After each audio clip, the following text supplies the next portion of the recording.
नमस्कार दोस्तों, स्वागत है आपका मोटिवेशन राकेश के YouTube चैनल पर। मेरे सभी प्यारे दोस्तों को जय श्री कृष्णा। अकबर बीरबल की कहानी, आधा इनाम। यह बात तब की है जब शहंशाह अकबर और बीरबल की पहली मुलाकात हुई थी। उस समय सभी बीरबल को महेश दास के नाम से जानते थे।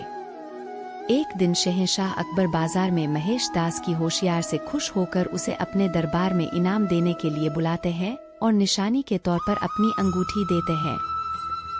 कुछ समय के बाद महेश दास सुल्तान अकबर से मिलने का विचार बनाकर उनके महल की ओर रवाना हो जाते हैं।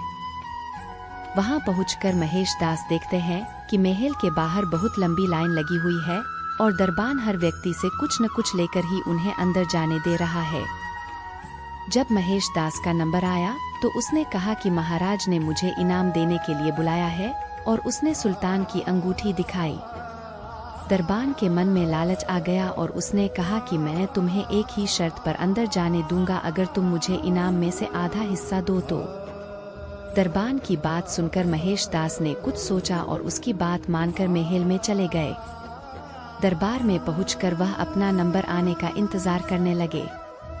जैसे ही महेश दास की बारी आई और वो सामने आए तो शहंशाह अकबर उन्हें देखते ही पहचान गए और दरबारियों के सामने उनकी बहुत तारीफ की।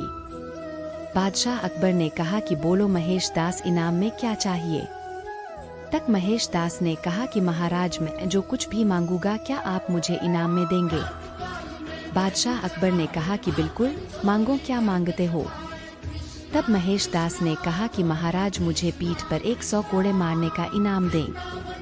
महेश दास की बात सुनकर सभी को हैरानी हुई और बादशाह अकबर ने पूछा कि तुम ऐसा क्यों चाहते हो।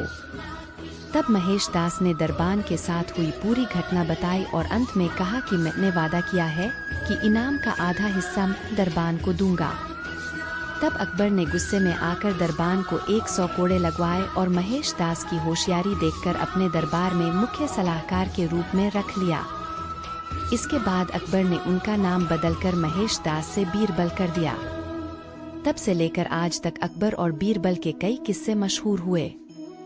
कहानी से सीख, हमें अपना काम ईमानदारी से और बिना किसी लालच के करना चाहिए। अगर आप कुछ पाने की उम्मीद से कोई काम करते हो तो हमेशा बुरे परिणाम का सामना करना पड़ता है, जैसे इस कहानी में लालची दरबान के साथ हुआ। आपसे मेरी प्रार्थना है कि मुझे मोटिवेट करने के लिए वीडियो को लाइक करें, शेयर करें, सब्सक्राइब जरूर करें दोस्तों, और कमेंट में जय श्री राम जरूर लिखें।